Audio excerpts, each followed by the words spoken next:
100, so I'm already winning for Florida. Many of you probably remember me saying, this might be very frustrating for me. And I can tell you without a doubt and complete certainty that common sense and sanity needs to be brought to Washington, and I have tried every moment since I took that oath in January to do just that as your senator, because certainly Florida gets it right. We know what we're doing here in Florida, and we need to bring some of that Florida fire to D.C., and you better believe that's what I'm doing. And I need your help. And that's why I'm here today. I flew in last night, and America's government, your government, the people's government, has been shut down. We are now in day 24 of a full shutdown, the longest of a full shutdown in American history. Your government needs you to speak up and speak out and tell them to do their jobs. I'm here to recruit you, to be the voice of sanity, to tell them how we do it in Florida, how we get things done. My colleagues and I on the Republican side of the aisle have voted over 12 times to open the government. And when I say open the government, there's a lot of confusion right now about what that means. We have simply said, let's continue current levels of spending. We're going to propose this bipartisan, clean spending resolution. And the Democrats over 12 times have said no. Even though 13 times before that, they said okay. But now, to appease a radical base, Chuck Schumer has shut down the government. And it's not in the interests of Americans, and it's not in the interest of continuing to make sure we're doing bipartisan spending, because that's what we've proposed and voted on 12 times. It's in the interest of a radical base whose goal is to disrupt government. They have said that. They don't support this country, they don't like this country, and they're demanding, as a radical group, that Chuck Schumer answer to them and shut the government down. And that is why they voted no to opening the government over 12 times. We've said, okay, fine. Let's fund the military at current spending levels for a year. Give us that. No. Okay, fine. We'll put up, let's fund critical employees, military, federal law enforcement putting their lives on the line. How about Coast Guard, essential federal employees? Let's do that. No. Okay, fine. How about we propose we continue the resolution 14 days at a time while we're working this out? No. So it's pretty darn clear that they do not want to open the government. They are not serious people. They do not have serious goals of making sure this country is working for you. And I am shocked, after showing up time and time again, ready to get to work, that they keep voting no, and I am now convinced that they cannot be trusted with spending other people's money. They are holding you, your government, our troops, our federal law enforcement officers, other really essential federal employees hostage, and demanding $1.5 trillion in additional spending. Okay, by the way, let me just tell you, we just added $1 trillion to our debt. We're at $38 trillion in debt, and that trillion that we added the quickest that we've ever added to our debt in history. So they want to play these partisan games to appease partisan groups at a time when we are hemorrhaging and headed directly for a fiscal cliff if we don't have serious people making serious decisions about other people's money. And that is why I'm here today, to plead with you as sane people of Florida to speak out and call the Democrats and ask them to demand that we start working for you and opening this government back up. We have military members that are going to start missing paychecks. Federal law enforcement officers that strap on bulletproof vests and go in to solve really dangerous crimes and go after dangerous criminals that are going to start missing paychecks and have families at home to support. I have a military family. Somebody in my family, I said, "What, are you okay?" They're like, "I'm just worried about all the people that have 3 kids and families at home and don't know if they're going to get paid." This is serious.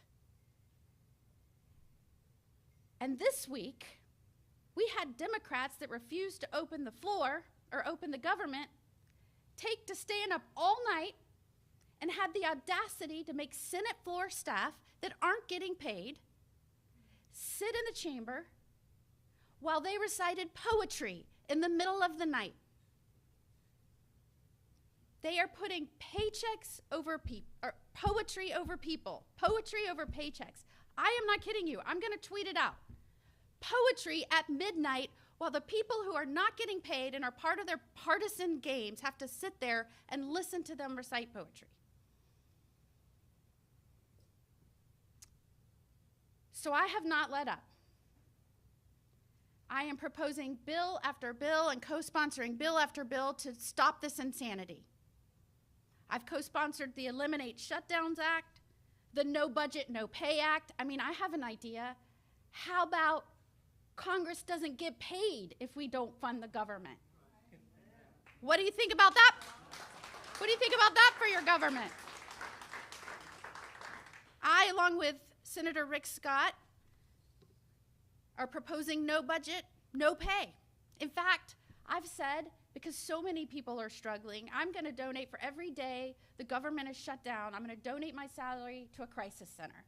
They're dealing with first responders and the effects from this.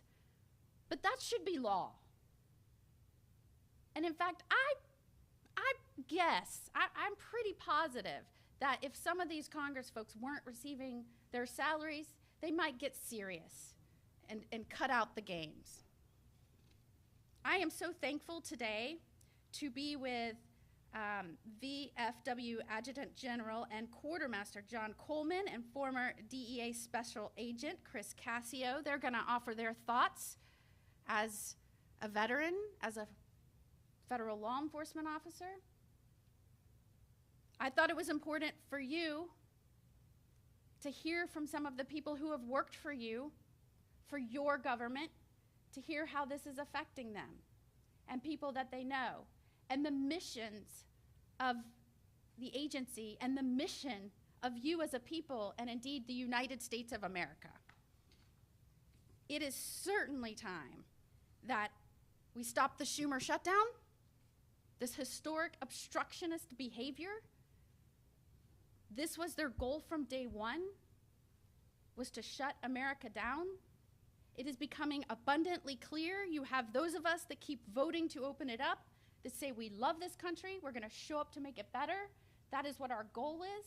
We will never let up on that. And you have this other party with this very, very subversive silo in the base that says we don't like this country. And you know what? We'll show you. We'll burn a flag to show you that. And by the way, we'll burn down our cities at the same time and try to stop us. And if you try to stop us, we're going to go after and attack and threaten the people trying to enforce the people's law. It's a very, very different set of people that want very, very different things for this country right now. And I am so grateful to be up there on your behalf as your newest senator fighting this fight. So I'm here to enlist you.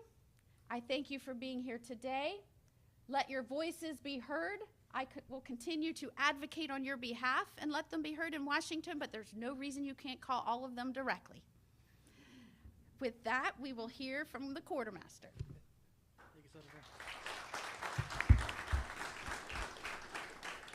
Well, that's pretty fun to follow, huh? Hey, good afternoon. Not in celebration, but in shared concern with a unified sense of urgency, we gather today. We are here because of a failure of some leadership in Washington, and it is translating into a crisis of commitment to the very men and women who safeguard our nation. Our active duty troops, our veterans, and their families.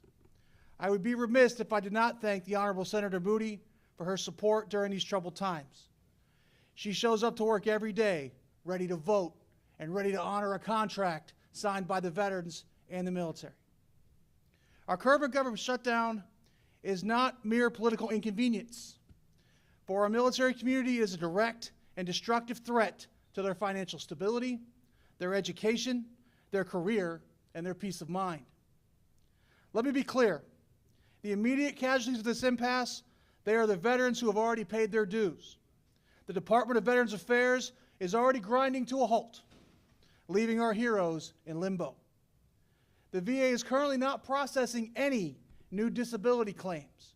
This means veterans with serious injuries who desperately need the initial decision for medical care and income are simply being told, wait. Justice delayed is justice denied. The GI Bill hotline is closed. Students, veterans, and their families transitioning to civilian lives are unable to change or drop courses without jeopardizing their enrollment. Now we've closed the door on their support system. VR&E counselors are furloughed. This puts essential payment and employment assistance on hold as the most vulnerable veterans are seeking to re-enter the workforce. The TAP services have been suspended. A vital final link to civilian life has been separated from our service members. However, I want to emphasize this. The VFW's commitment does not stop when the government does. I am proud to plug our invaluable services. The VFW's accredited service officers are still working on benefit delivery, and our service officers are doing this at absolutely no cost. This pain extends directly to the currently in uniform, creating instability where we must have certainty. While active duty and Coast Guard members were paid on October 15th, there is no guarantee they will receive their pay on November 1st. Imagine the anxiety of a service member overseas wondering how their family will pay rent or buy groceries back home. Our National Guard and Reserve components did not even receive their October 15th paycheck. They show up when the nation calls, yet some have failed them to uphold their end of the contract. This shutdown is severely damaging the foundation of military family readiness. PCS disruptions causing chaos. Only essential moves are being completed. We have families caught in limbo. Their household goods have shipped, their orders are suspended, they can't check into base housing because inspectors are furloughed, and they have put thousands of dollars of moving expenses on personal credit cards, effectively loaning money to the United States government. On base, child development centers are on borrowed time. While they receive 90 days of funding, that lifeline will end on December 31st, forcing their closure and causing serious implications for every military family. I must stress that due to the funding differences, the CDC on installation suffers sooner than other services. I could go on, but I'll close. The situation is unsustainable and frankly unconscionable. Our service member, Coast Guardsmen, veterans are not political pawns. They deserve better than to have their basic needs held hostage. Therefore, the Veterans of Foreign Wars urges Congress to immediately pass two critical pieces of legislation. First, Congress must pay the Pay Our Troops Act of 2026, Senate 3002, H.R. 5401. This bill will guarantee the U.S. military and Coast Guard members, including the reserves, are paid during the government shutdown. Second, Congress must pass a Defense Authorization Bill, FY26, H.R. 416, Senate 2572. This provides the full 2026 appropriation for all DoD and military activities, including the personnel. Let the message of this room be unmistakable. Our commitment to those who wear a uniform and those who have worn it must be absolute, non-negotiable, and above political prey. Congress, do me a favor, do your job, pay these bills, pay our troops, honor the contract. Thank you very much.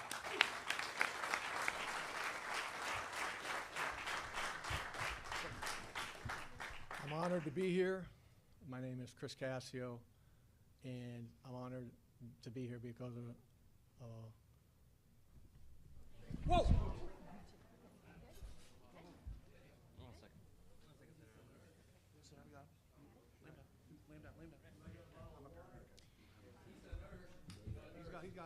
If I could just ask for a moment for all our cameras to stop recording so we can tend to the emergency. Thank you so much.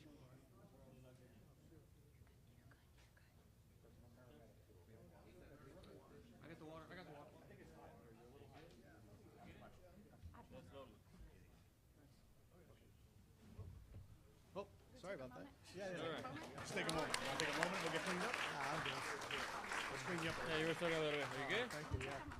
Yeah, no, thanks. Just take a moment. I'll get you some water. How about that? Because you're hot. You're very hot. Yeah, just take a moment. Thank you very much. Want to take a walk from me? Want to sit? Hey, just go back. Okay, why don't you Chris. Yeah, we have to. hold on just a second? Can you guys just walk him Chief, out? we have to sit him. Yeah. Okay, you have a chair? Oh, thank you for that. Let's go. Slowly. Have a seat. Chris, it's okay. Bend your knees. Lay him down. Okay. Let's lay him down, Chief. Move that chair and lay him down. Here. Can you bend your legs? It's okay. The ambulance is on its way. Stop. You're in charge. So just easy. TIA.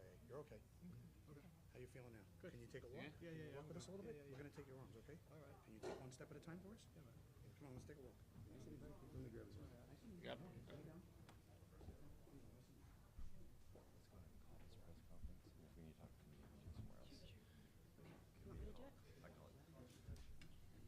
Let's let him go. You got it. Okay. All right.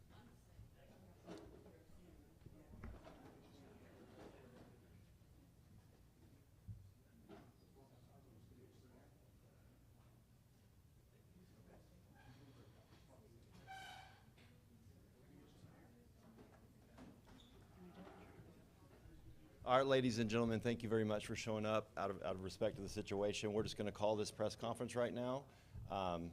Y'all can hang around, but in terms of the media, we'll talk to you guys in a little bit. Give us 5, okay? But let's just call this press conference for right now. Thank you for coming.